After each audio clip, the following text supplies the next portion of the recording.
오늘 하나님께서 우리에게 주시는 말씀은 신약 성경 로마서 1장 1절에서 4절입니다. 제가 보는 성경으로 신약 239쪽이 되겠습니다. 로마서 1장 1절에서 4절 말씀, 우리 찾으셨으면 다 함께 합독하도록 하겠습니다. 1절부터 4절까지입니다. 시작.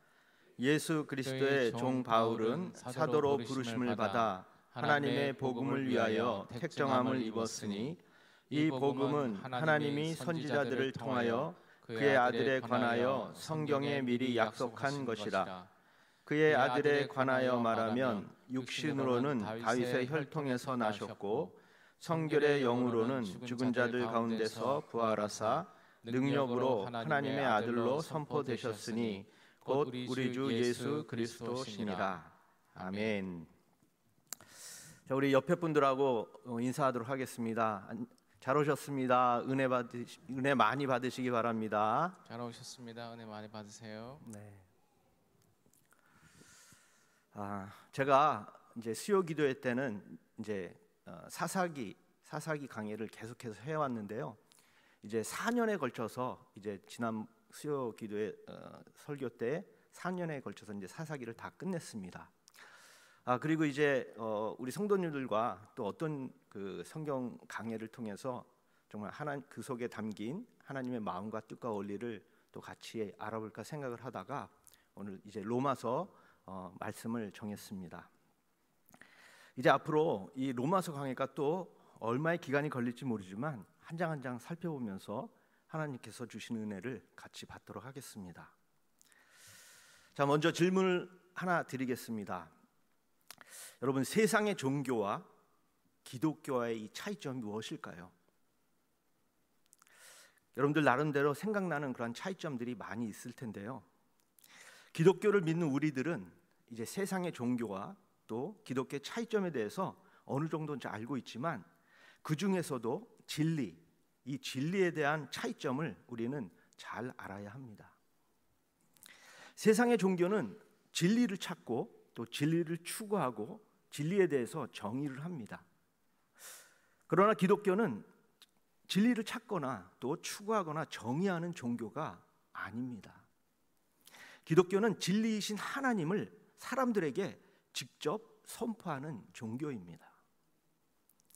진리이신 하나님이 인간들에게 스스로 자신을 드러내시고 나타내시고 증거하시기 때문에 기독교는 하나님으로부터 진리를 듣고 배우며 진리 대신 하나님을 알아가는 종교인 것입니다.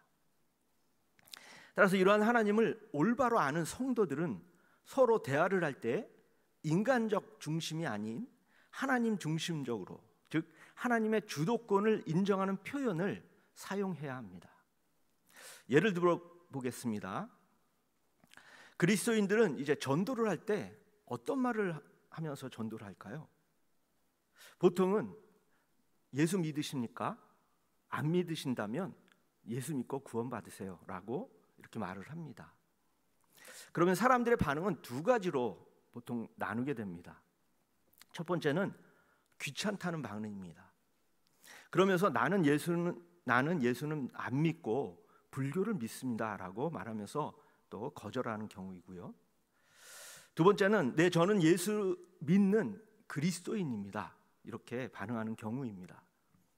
자, 이러한 상황은 우리가 전도할 때 일반적으로 나타나는 그런 상황인데, 그런데 여기서 우리는 질문을 하거나 또 대답을 할 때 하나님의 관점으로, 하나님 중심적으로 질문과 대답을 해야 합니다. 즉, 예수 믿으십니까? 라는 질문보다는 구원 받으셨습니까? 라고 물어봐야 한다는 것입니다. 그리고 질문에 대한 대답도 나는 예수 믿는 사람이다 라는 표현보다는 나는 구원받았습니다, 하나님이 나를 구원하셨습니다 라는 표현이 더 하나님 중심적인 올바른 대답입니다. 하나님이 나를 구원하셨고 나는 구원을 받았다는 이 표현처럼 구원에 대한 이 주체자가 내가 아니라 항상 하나님이심을 강조해야 올바른 것입니다. 우리가 살펴볼 로마서는 이처럼 기독교에 대해서 인간 중심적이 아닌 하나님 중심적으로 진리이신 하나님이 하신 일에 대해 말씀으로 기록된 서신입니다. 오늘은 이제 본문 말씀을 살펴보기 전에 로마서의 이 전반적인 내용에 대해서 살펴보도록 하겠습니다. 자, 신약 성경에는 13편의 이 바울의 서신이 있습니다. 그 중에서 이 로마서는 이제 신약 성경 목록 이 순서를 보면 사복음서와 또 사도행전 다음으로 이제 가장 먼저 나오는 첫 번째 편지로 바울의 이 신학 사상이 아주 심도 있게 쓰여진 서신입니다. 바울은 이 로마서를 통해서 기독교의 이 중심 교리인 구원의 전 과정에 대해서 아주 자세하게 설명을 하고 있는데요. 예수 그리스도의 죽음이 갖는 의미가 무엇인지, 또 칭의가 무엇인지, 또 성화가 무엇인지에 대한 기독교의 교리를 논리 정연하게 설명하고 있습니다. 따라서 기독교의 진리를 가장 잘 이해할 수 있는 서신을 꼽아보라고 한다면 바로 로마서를 들 수가 있는 것입니다. 특별히 로마서 1장은 그리스도의 이 복음의 핵심이 가장 잘 나타나 있고 또 예수 그리스도에 대한 계시가 가득 차 있습니다. 로마서는 총 16장으로 되어 있는데요. 이 중에서 마지막 장인 이 16장은 바울이 이 아는 사람들에게 문안 인사하는 내용으로 되었기 때문에 빼고 1장부터 15장까지의 내용을 구분해 보면은 두 부분으로 나눌 수가 있습니다. 먼저 1장부터 11장까지는 하나님이 하신 일에 대한 기록이 되어 있고요. 그리고 12장부터 15장까지는 성도가 행할 일에 대해서 기록이 되어 있습니다. 대체적으로 많은 목사님들은 12장부터 15장에 나오는 말씀에 대해서 많이 강조를 하시면서 성도들의 이 각오나 결단을 중요시합니다. 왜냐하면 거기에는 성도들이 해야 할 일들에 대한 말씀이 많이 나오기 때문입니다. 그러나 성도들이 12장부터 등장하는 이 성경의 가르침을 실천하려면 성도의 이 결심과 다짐 또는 각오와 의지와 결단이 필요한 것이 아닙니다. 그것보다는 1장부터 11장에 나오는 말씀을 먼저 이해하는 것이 매우 중요합니다. 왜냐하면 성도들이 해야 할 일들이 아니라 하나님이 하신 일에 대한 말씀이 가득 차 있기 때문입니다. 자, 이 1장부터 11장까지의 말씀을 이해하지 않으면 12장부터의 이 말씀은 성도의 결심과 다짐으로 이룰 수가 없고요.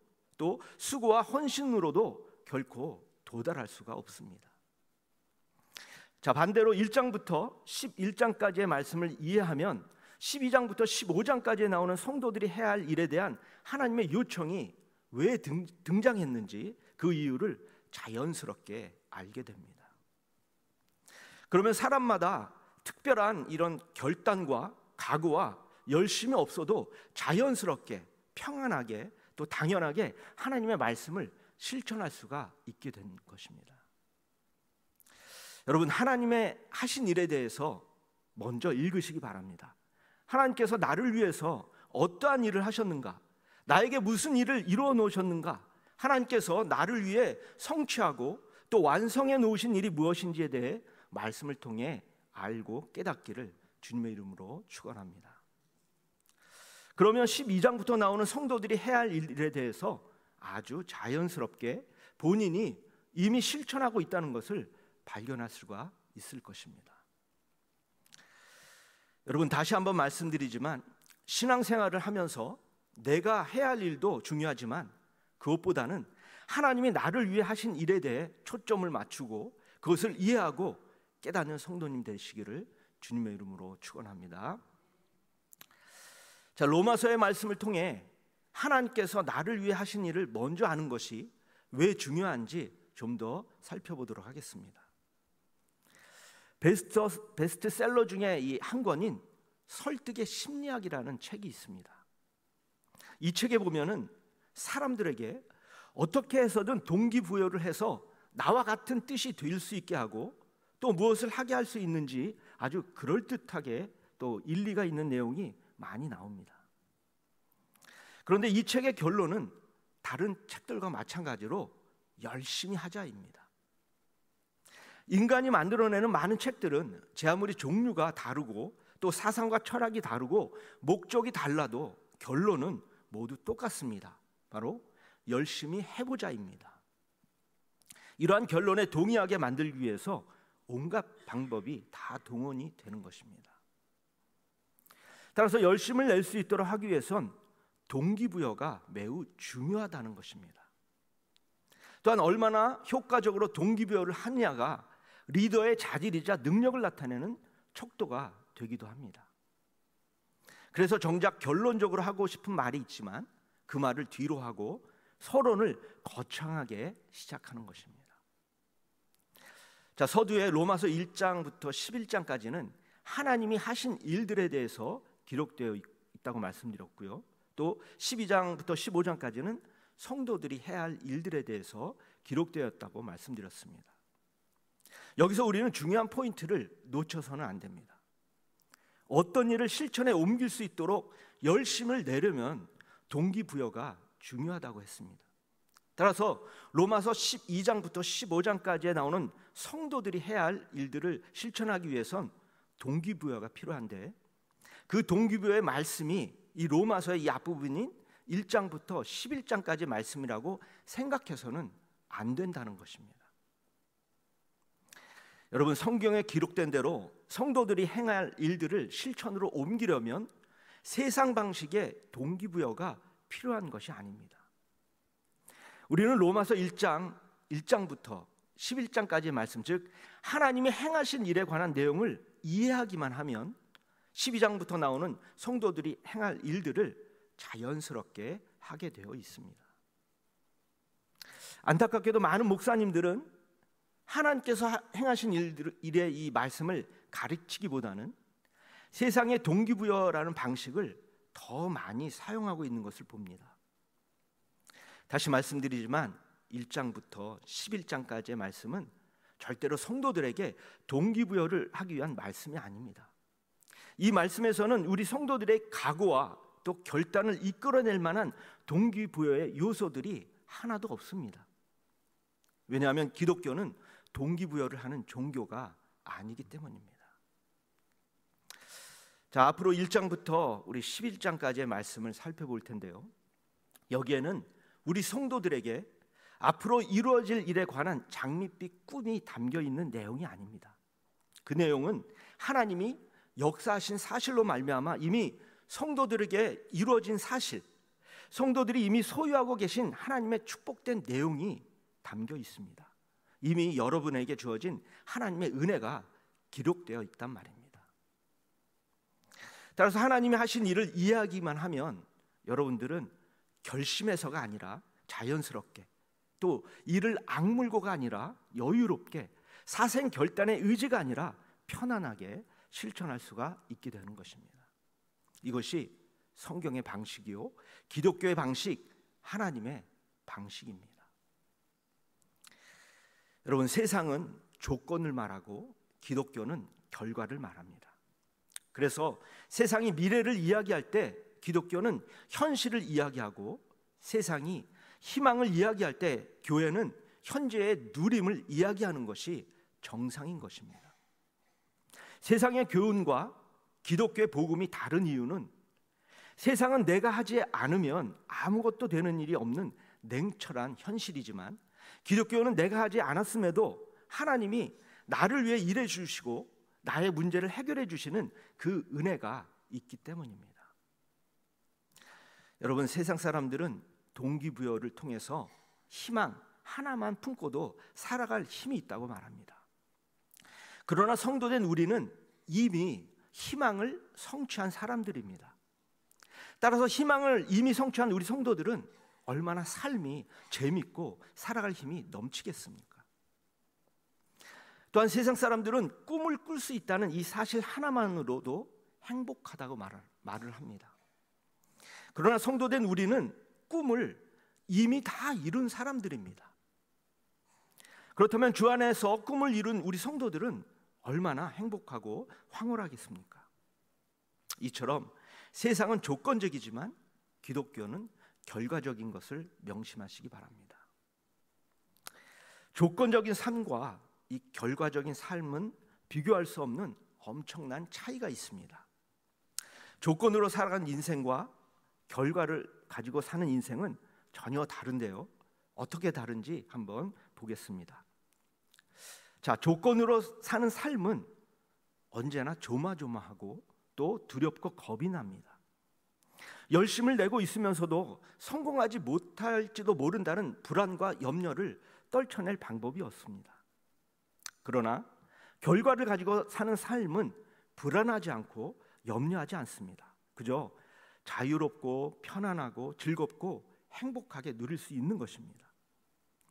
이처럼 조건과 결과의 삶, 즉 모르고 사는 것과 알고 사는 것은 비교할 수가 없을 정도로 큰 차이가 있습니다. 또한 아는 것과 모르는 것은 전혀 살아가는 방식이 다릅니다. 예를 들어 보겠습니다. 나이가 많으신 어르신과 또 젊은이의 경우인데요. 우리 나이 많으신 어르신들은 살아가면서 산전수전, 공중전, 육박전을 다 겪어봐서 인생이 무엇인지 다 아십니다. 무슨 일이 일어날지, 일어난 일이 어떻게 전개될지, 결과가 어떻게 될지 다 아십니다. 그래서 이런 어르신들에게는 다 겪어본 것과 아주 비슷한 일이기 때문에 놀라거나 당황하는 일이 없습니다. 애를 5명, 6명씩 길러본 경험이 있어서 손자 하나 보는 것은 일도 아닌 것과 마찬가지입니다. 그런데 갓 시집 와서 자녀 하나 낳은 며느리는 전혀 경험이 없으니까 모든 일이 다 새롭습니다. 무슨 일이 일어날지 어떻게 해야 할지 전혀 알지 못합니다. 일어나는 일마다 다 충격이고 또 당황이고 난감입니다. 이처럼 인생을 알고 사는 것과 모르고 사는 것이 다른 것처럼 성경에 대해서 알고 사는 것과 모르고 사는 것은 전혀 다른 삶입니다. 여러분, 성도는 인생을 아는 정도가 아니라 영생을 아는 사람입니다. 영생이라는 것을 알고 있으니 현재의 인생 살기가 얼마나 손바닥처럼 잘 보일까요? 이처럼 기독교라는 것은 세상과는 다른 것입니다. 성도라는 존재는 세상 사람들과는 전혀 다른 존재인 것입니다. 만약 기독교가 인간의 열심을 강조하면 이건 뭔가 2% 부족한 것입니다. 기독교가 하나님이 하신 일 말고 내가 할 일을 강조하면 이것은 2%가 아니라 20% 부족한 것입니다. 또 기독교가 하나님이 완성하신 일이 아니라 희망을 강조하고 꿈을 강조하고 상급을 강조하면 이것은 200% 부족한 것입니다. 그러나 기독교가 이러한 것들을 강조하는 것이 아니라 하나님만을 강조하면 이것은 100% 옳은 것입니다. 또한 기독교가 하나님의 은혜를 강조하면 이것도 제대로 옳은 것입니다. 기독교가 세상 방식대로 사는 사람을 강조하는 것이 아니라 성도됨을 강조하면 이것도 정상이고요. 기독교가 은혜를 구하기보단 우리에게 주어진 은혜를 누리는 것을 강조하면 이것도 당연한 것입니다.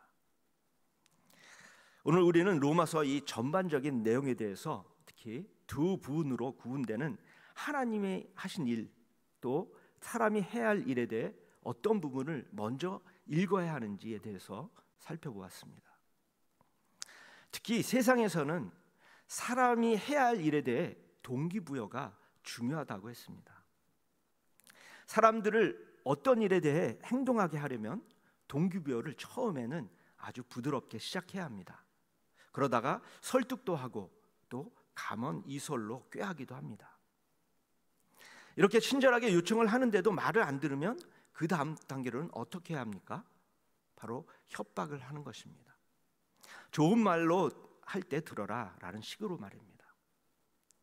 그리고 나서는 시키는 대로 하지 않았을 때 당할 수 있는 이런 결과들을 보여주면서 어쩔 수 없이 하게끔 만듭니다. 왜냐하면 세상은 인간이 직접 수고하지 않으면 아무것도 이룰 수가 없기 때문입니다. 이삭이란 여러분, 기독교에는 협박이라는 것, 명령이라는 것이 없습니다.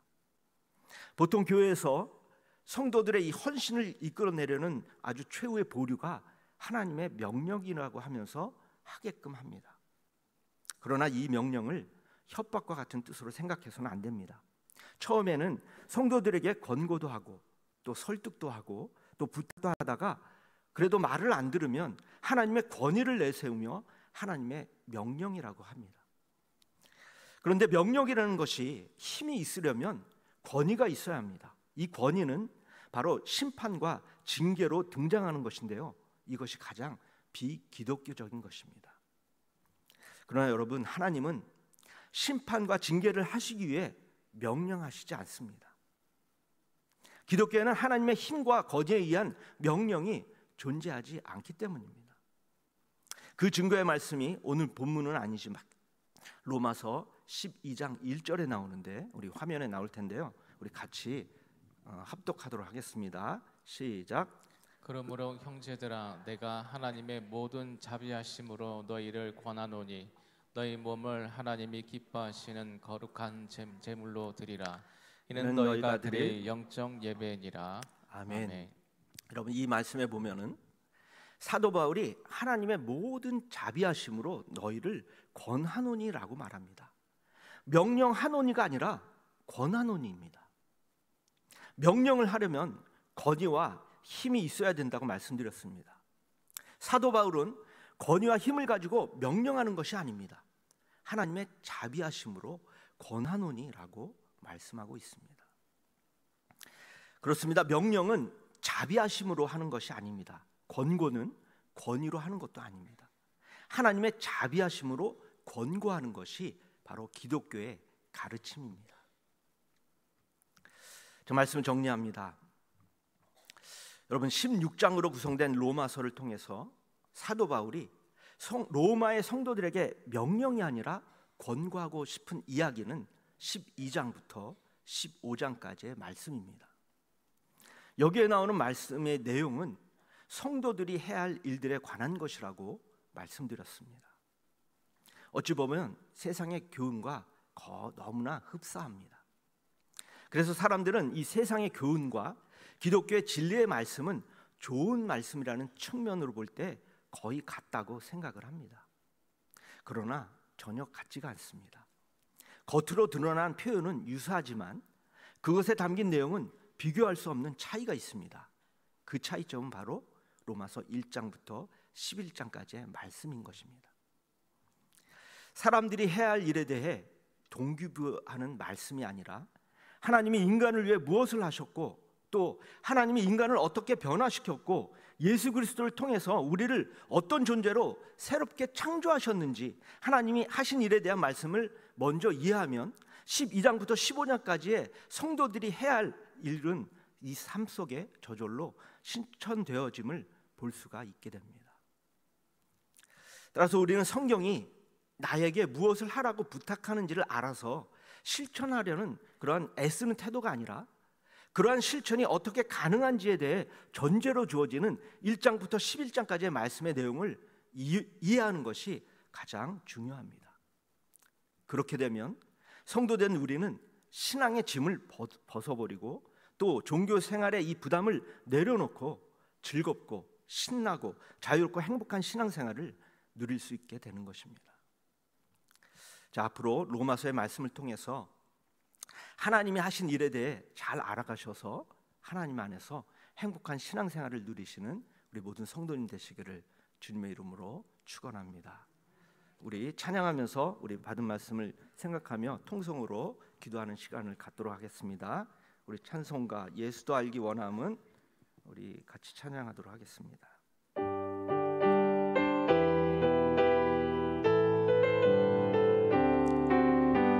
예수도 알기 원하네 크고도 넓은 은혜와 대속해 주신 사랑을 간절히 알기 원하네 내 평생의 소원 내 평생의 소원 대속해 주신 사랑을 간절히 알기 원하네 성령이 스승 되셔서 진리를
시간 다 함께 통성으로 기도하도록 하겠습니다.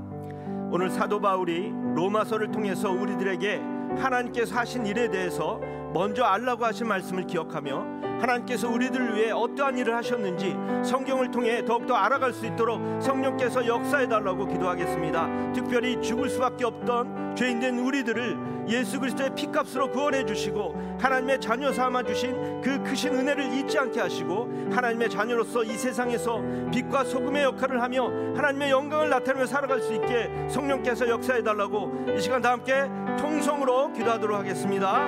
전능하신 아버지 하나님 감사합니다. 하나님, 오늘 수요기도의 이 은혜 자리에 우리 성도님들을 불러주시고 로마서의 전반적인 말씀을 통해 은혜 받게 하시니 감사를 드립니다. 앞으로 로마서의 말씀을 통해서 하나님이 하신 일에 대해 배우고 깨닫고 알게 하셔서 우리가 어떠한 삶을 살아가야 할지, 그리고 하나님의 기쁨이 되는 삶을 살아갈 수 있도록 인도하여 주시옵소서. 특별히 성도들이 해야 할 일에 대해 세상에서 중요시 여기는 동기부여와 우리의 결단과 의지로는 결코 할 수 없음을 알게 하시니 감사합니다. 그보다는 먼저 하나님이 우리를 위해 하신 일을 먼저 배우며 알아갈 수 있도록 성령께서 역사하여 주시고 그로 말미암아 자연스럽게 성도가 해야 할 일을 기쁨과 감사함으로 해나갈 수 있도록 인도하여 주시옵소서. 특별히 죽을 수밖에 없는 죄인된 우리들을 구원해 주시기 위해 십자가에 못 박혀 대속해 주신 예수님의 그 사랑을 잊지 않게 하시고 그 크고 한없는 주님의 사랑에 대해서 더욱더 알게 하시고 받은 사랑을 가지고 예수님을 모르는 이 세상 사람들에게 주님의 사랑을 널리 전하며 살아갈 수 있도록 성령께서 우리들을 인도하여 주시옵소서. 죽을 수밖에 없는 죄인된 우리들을 구원해 주시기 위해 독생자 예수 그리스도를 십자가에 못 박혀 죽게 하시고 대신 우리를 살려주신 사랑의 아버지 하나님, 오늘 로마서의 전반적인 내용에 대해 살펴보고 특히 성도들이 해야 할 일과 또 하나님이 하신 일에 대해 어느 것이 더 중요한지 알게 하시니 감사를 드립니다. 앞으로 로마서의 강의를 통해서 하나님이 하신 일에 대해 더욱 알게 하셔서 성도들이 해야 할 일을 결단과 의지가 아니라 저절로 자연스럽게 해나갈 수 있음을 깨달을 수 있도록 성령께서 인도하여 주시옵소서. 감사를 드리며 이 모든 말씀 우리를 구원해 주신 예수 그리스도의 이름으로 기도합니다. 아멘.